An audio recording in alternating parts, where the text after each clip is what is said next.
saya akan membahas 3 filsuf yang menginspirasi kami. Saya Suema Pengidaya dengan filsuf bernama Aristoteles. Dan saya Asri Diratome dengan filsuf yang bernama Anaximenes. Dan saya Arthur Gilbert dengan filsuf yang bernama Herakleitos. Halo, kali ini saya akan membahas salah satu filsuf yang bernama Aristoteles. Wah, siapa itu Aristoteles? Aristoteles adalah salah satu murid Plato yang mengkritik Plato dan mengajukan teorinya sendiri mengenai apa yang dapat kita ketahui tentang dunia. Terus bagaimana dengan riwayat hidupnya? Aristoteles lahir sekitar tahun 384 sebelum Masehi di Sagira di Thrace. Ayah Aristoteles adalah seorang dokter pribadi Raja Makedonia. Pada umur ke-18, Aristoteles ini dia menjadi murid dari Plato saat dia datang ke Athena saat itu. Ia tinggal di Akademia Plato hingga 348 sebelum Masehi, tahun kematian Plato. Kemudian, pada tahun 342 sebelum Masehi itu, ia menjadi guru dari Alexander Agung, dan Aristoteles juga mendirikan salah satu sekolah di Lyceum Athena yang menjadi rival Akademi Plato. Aristoteles itu adalah salah satu pemikir dari dunia kuno yang sangat luar biasa. Ia sangat tertarik pada dunia natural yang menulis mengenai etika politik, botani, zoologi, astronomi, sejarah, matematika, dan filsafat. Bagi Aristoteles, dunia itu berada di dalam materi yang membentuk dunia itu seperti para filsuf Yunani yang lain seperti perubahan yang menjelaskan mengenai fisika yang menjadi dasar bahwa substansi material pernyataan yang bersifat senyawa. Ada salah satu ide Aristoteles yang sangat terkenal, yaitu mengenai jiwa. Ide Aristoteles ini sangat berbeda dengan dari Plato. Aristoteles memberikan uraian umum mengenai apa yang dipercaya sebagai jiwa.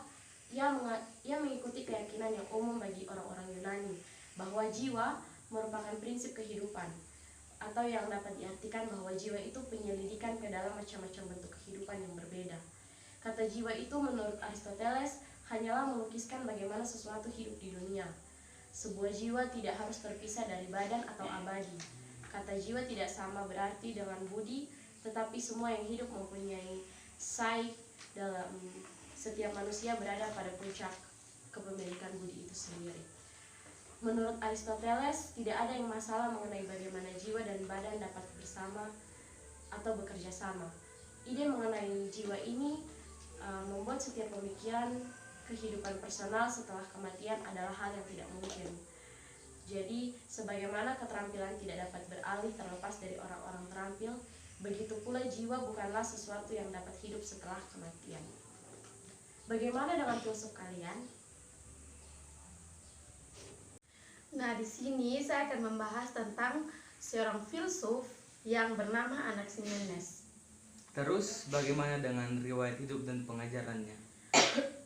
Nah, kalau tentang riwayat hidup dari Anaximenes, di sini hanya memberitahukan bahwa dia lebih muda dari Anaximandros.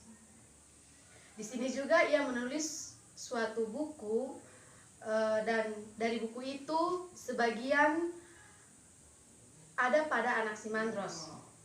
Cuman ada satu fragmen yang tersimpan. Mengenai ajarannya, menurut Anaximenes, prinsip yang merupakan asal-usul segala sesuatu ialah udara. Dalam satu-satunya sifat yang disimpan dari karyanya, ia mengatakan bahwa seperti jiwa menjamin kesatuan tubuh kita, demikian pun udara melingkupi segala-galanya.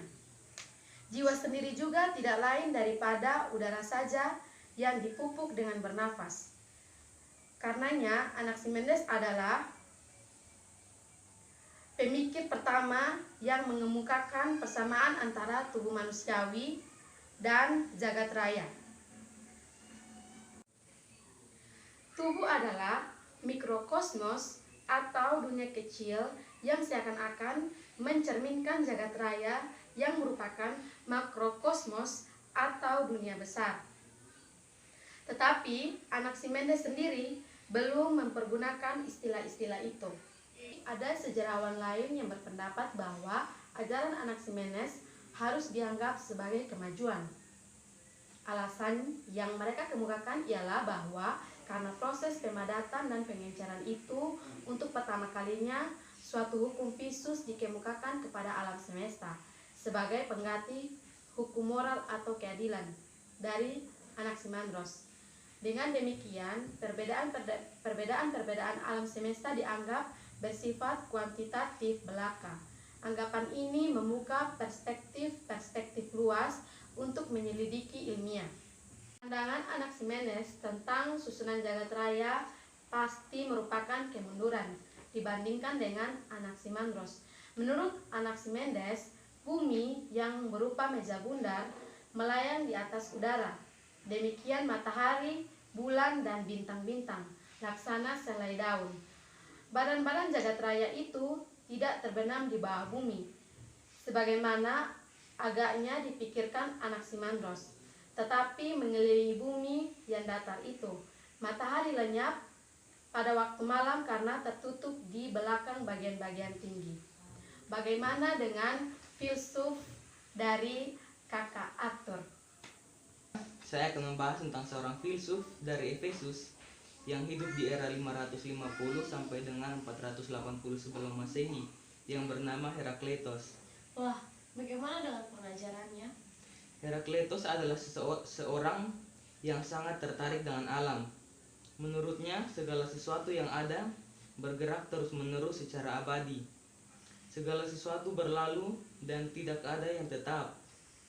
Kita hidup di dunia yang terus berubah, yang dimana segalanya bergerak, seringkali tanpa kita sadari. Perubahan yang terjadi dengan tiada hentinya dan tidak dapat dibantah.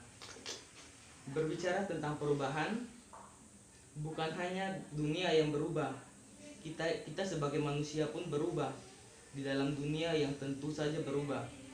Artinya, dunia mengubah kita dan pada saat yang sama, kita pun mengambil bagian di dalam proses untuk mengubah dunia itu.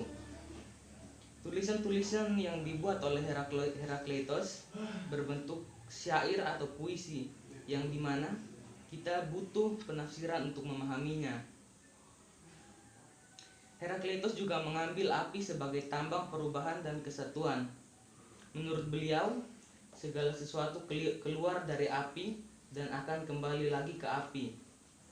Sekalipun demikian, api tetaplah api yang sama. Herakleitos juga membahas tentang segala hal yang bertentangan itu bersatu. Sehingga dari perbedaan-perbedaan itu lahirlah keselarasan yang paling indah. Hukum ini berlaku bagi alam semesta, bagi hubungan antara manusia, dan bagi usaha-usaha yang saling bertentangan pada manusia itu.